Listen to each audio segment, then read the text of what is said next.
दोस्तों जब हम साउथ कोरिया का नाम सुनते हैं तो हमारे दिमाग में के पॉप, के ड्रामा, हाई टेक सिटीज और स्पाइसी कोरियन फूड का एक अलग ही तस्वुर आता है। लेकिन क्या आपको पता है कि इस फ्यूचरिस्टिक कंट्री में एक छोटी सी मगर मजबूत मुस्लिम कम्युनिटी भी है। क्या आप जानते हैं कि साउथ कोरिया में इस्लाम का सफर कब शुरू हुआ, यहाँ कितनी मस्जिदें हैं और मुस्लिम लोग यहाँ किस तरह अपनी जिंदगी गुजार रहे हैं। आज की इस वीडियो में हम जानेंगे साउथ कोरिया के मुस्लिम्स की कहानी, उनकी हिस्ट्री, पॉपुलेशन, लाइफ स्टाइल और वो इंटरेस्टिंग फैक्ट्स जो आपको हैरान कर देंगे। तो चलिए दोस्तों शुरू करते हैं एक नया सफर। अस्सलाम वालेकुम व्यूअर्स, कमेंट में वालेकुम अस्सलाम जरूर लिखिएगा। दोस्तों सबसे पहले बात करते हैं कि साउथ कोरिया में इस्लाम कैसे आया। साउथ कोरिया एक ऐसा देश है जहां इस्लाम का कोई पुराना इतिहास नहीं था। यहां इस्लाम ऑफिशियली 20th सेंचुरी में इंट्रोड्यूस हुआ जब कोरियन वॉर 1950 से 1953 के दौरान टर्किश आर्मी ने यहां अपनी सर्विसेज दी। टर्किश सोल्जर जो कि यूनाइटेड नेशन आर्मी का हिस्सा थे साउथ कोरिया में आए और उन्होंने यहाँ के लोगों को इस्लाम के बारे में बताया। इसी दौरान कुछ साउथ कोरियंस ने इस्लाम को एक्सेप्ट करना शुरू किया। साल 1955 में कोरियन मुस्लिम फेडरेशन यानी कि KMF का गठन किया गया जो आज भी साउथ कोरिया में मुस्लिम के हक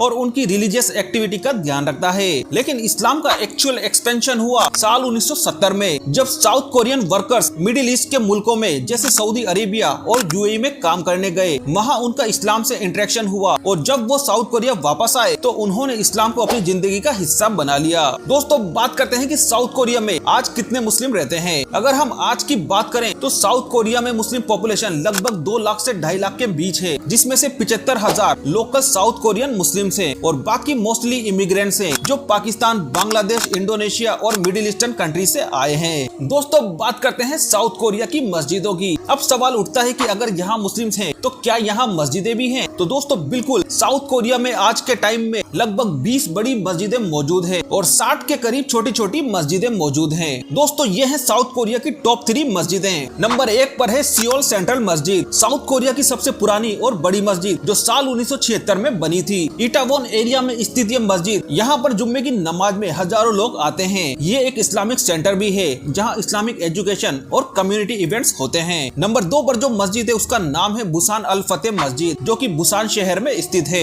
साउथ कोरिया की दूसरी सबसे बड़ी मस्जिद है जो साल 1980 में बनी थी। ये मस्जिद मेनली फॉरेन मुस्लिम वर्कर्स और स्टूडेंट्स के लिए एक रिलीजियस सेंटर है। नंबर 3 पर जो मस्जिद है उसका नाम है ग्वांगजू मस्जिद। ये एक छोटी मगर इम्पोर्टेंट मस्जिद है जो ग्वांगजू सिटी में स्थित है। यहाँ मोस्टली इंडोनेशियन, मलेशियन और पाकिस्तानी मुस्लिम नमाज पढ़ने आते हैं। ये मस्जिद साउथ कोरिया में मुस्लिम्स के लिए इबादत और कम्युनिटी गैदरिंग का एक इम्पोर्टेंट सेंटर है। दोस्तों बात करते हैं साउथ कोरिया में हलाल फूड की। अगर आप एक मुस्लिम ट्रेवलर हैं और आप साउथ कोरिया जाने का प्लान बना रहे हैं तो आपके दिमाग में एक सवाल जरूर आएगा कि यहाँ पर हलाल फूड अवेलेबल है या नहीं। तो दोस्तों इसका जवाब है हाँ, लेकिन वो भी लिमिटेड प्लेसेस में। साउथ कोरिया में हलाल फूड सिर्फ बड़ी सिटीज में ही उपलब्ध है, जैसे कि सियोल एक ऐसी जगह है जहाँ हलाल फूड इजीली अवेलेबल है और दूसरा है बुसान। यहाँ के 24/7 कन्वीनियंस स्टोर में हलाल स्नैक्स इजीली मिल जाते हैं। अब तो कोरियन ब्रांड्स भी हलाल सर्टिफिकेशन लेने लगे हैं। लेकिन अगर साउथ कोरिया की रूरल एरियाज की बात की जाए तो वहाँ पर हलाल फूड ढूंढना बहुत ही मुश्किल काम है।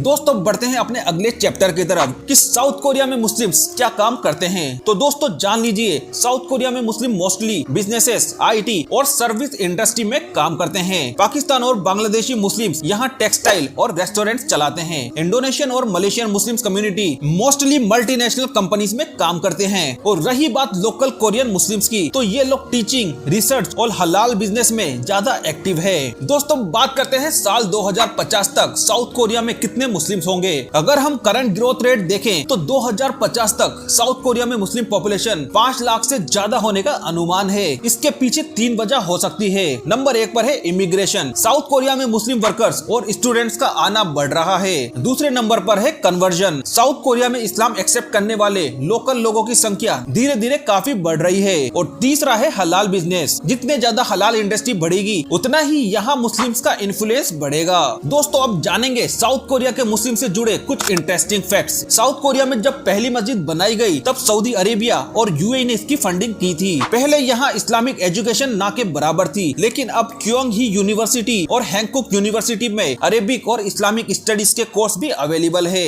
दोस्तों साउथ कोरिया में ईद और रमजान काफी धूमधाम से मनाए जाते हैं। जैसे सियोल सेंट्रल मस्जिद में ईद प्रेयर्स होती है और वहाँ सब मुस्लिम फैमिली इकट्ठे होते हैं और इस इवेंट को काफी एंजॉय करते हैं। तो दोस्तों साउथ कोरिया एक हाईटेक और मॉडर्न कंट्री है, लेकिन यहाँ मुस्लिम कम्युनिटी धीरे धीरे ग्रो कर रही है। अब यहाँ हलाल फूड इंडस्ट्री, इस्लामिक एजुकेशन और मस्जिदें भी बढ़ रही है, जो एक पॉजिटिव साइन है। अगर ये ग्रोथ इसी तरीके से कंटिन्यू होती रही तो साल 2050 तक साउथ कोरिया मुस्लिम्स के लिए एक और भी ज्यादा फ्रेंडली जगह बन सकता है। तो दोस्तों, आपको ये वीडियो कैसा लगा आप हमें कमेंट करके जरूर बताएं। वीडियो पसंद आई हो तो वीडियो को लाइक करें, चैनल को सब्सक्राइब करें। फिर मिलेंगे एक नए वीडियो में एक नए टॉपिक के साथ। तब तक अल्लाह हाफिज।